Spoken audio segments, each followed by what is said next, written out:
again after the return of Sheikhul Hind Maulana Mahmud Hassan from Malta and foundation of Jamiatul Ulama in November 1919. No doubt, Jamiatul Ansar was formed in 1909 on the behest of Maulana Mahmud Hassan, but its aim and objective are not mentioned anywhere, and it seems to have faded out after the Muradabad session in 1911.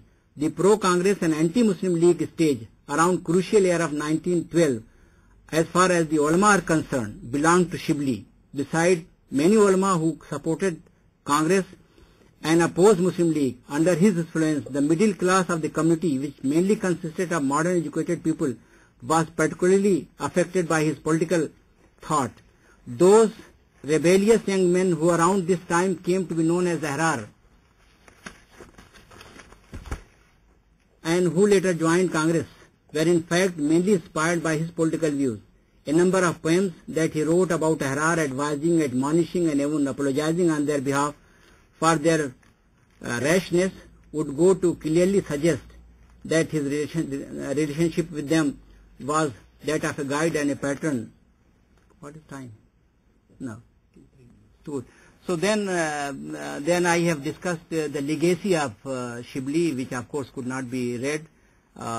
In that particular regard, Abul Kalam Azad, how far he was influenced by Shibli, and his heir and the great scholar whom Iqbal has referred to be as Ustadul Kul, who became even a member of the working committee of the Congress later on, and Darul Musannifin, which was the institution that was which was planned by Shibli and which that was established by his successors, and that emerged as the biggest research and publication center of history in the entire Muslim world. And those who were associated, and then Masjid Islah also, which was a institution which was basically established for the dissemination of and research in Quran. But then all these institutions under the influence of Shibli, they throughout this period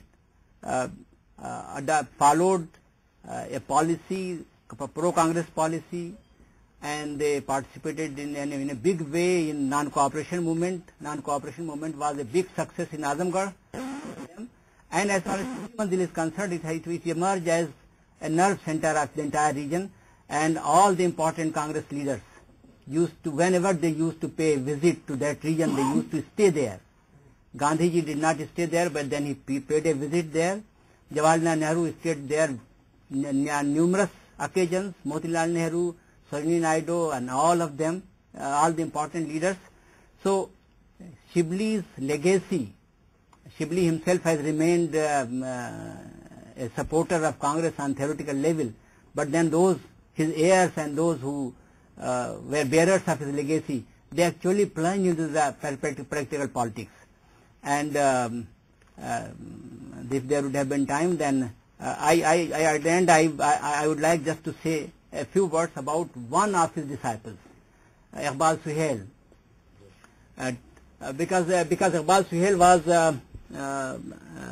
he did his MA and LLB at Aligarh with the same time when Zakir Hussain and Rashid Ahmad Siddiqui was there, and they were great friends, and he was a disciple and pupil of Shibli.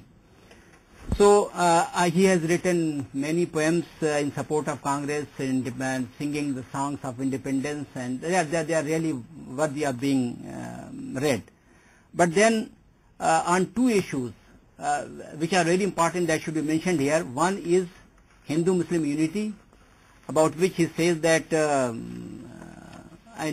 is connected with the problem of Qawm. What is Qawm?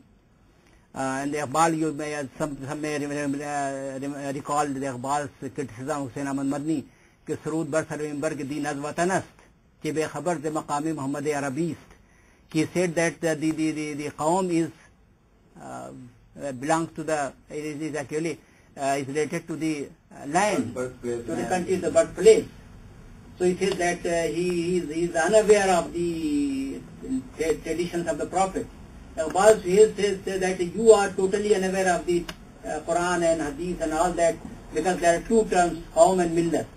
And he says that whenever the Prophet said, our own Prophet said that Inna Qawmika Kazabu. My Qawm has betrayed me. They don't believe me. So what does it mean? Because his Qawm was a Qawm of unbelievers. But then he refers to them, or he says that, depicting the earlier prophets, they say that the prophets were said they brought the message in the language of their Qawm. Love the Qawm is used in the Quran again and again. So he says that actually millat is a different thing and Qawm is a different thing. So it should not be confused. And then he says that as far as the Hindu-Muslim unity is concerned, then whether it is a Brahman or it is Shaykh, anybody who belongs to India belongs to one Qawm. Thank you very much. He was, of course, a prolific writer, and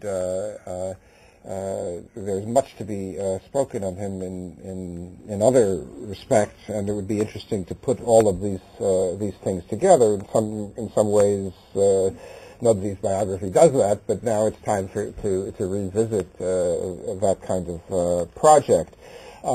It's been mentioned several times that Shibli came from perhaps an unconventional background for a member of the ulama.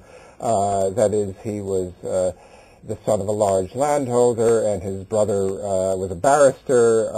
His father was not only a landholder, but a bit of an entrepreneur. And besides the things you mentioned, I always liked the fact that he established Azamgarh's first ice factory.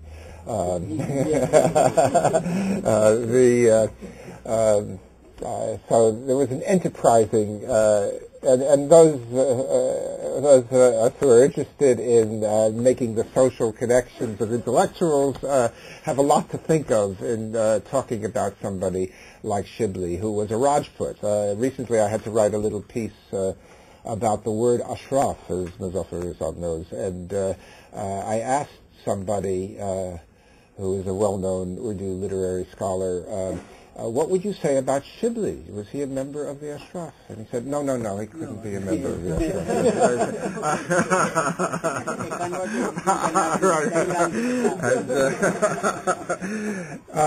This is what Bunny So this is, he was something of a self-made man. He didn't come through the conventional channels, although he went around and studied with leading scholars. He even spent some time in Deoband itself in its early years.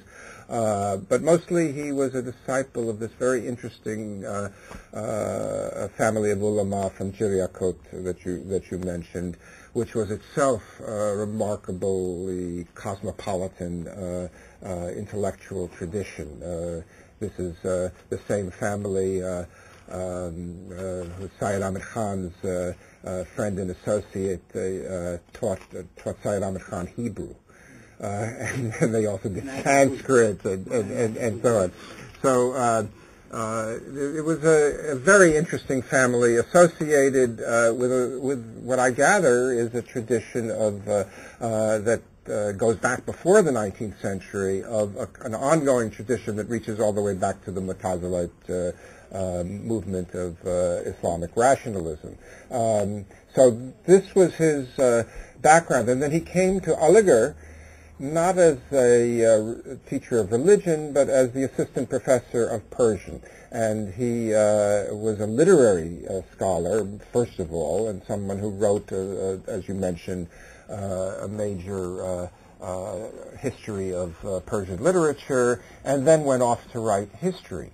And in his relationship with Syed Ahmed Khan is a complicated and very interesting one. In some sense, I mean, there was certainly a struggle, but there was also a bit of a father-son relationship with Syed Ahmed Khan, which maybe goes with the struggle. And Syed Ahmed Khan had a house built for him in his own compound, so that Shibli could have convenient use of the library, and Shibli would take meals with him and spend a lot of time, and also spend a lot of time with Sayyid Mahmud.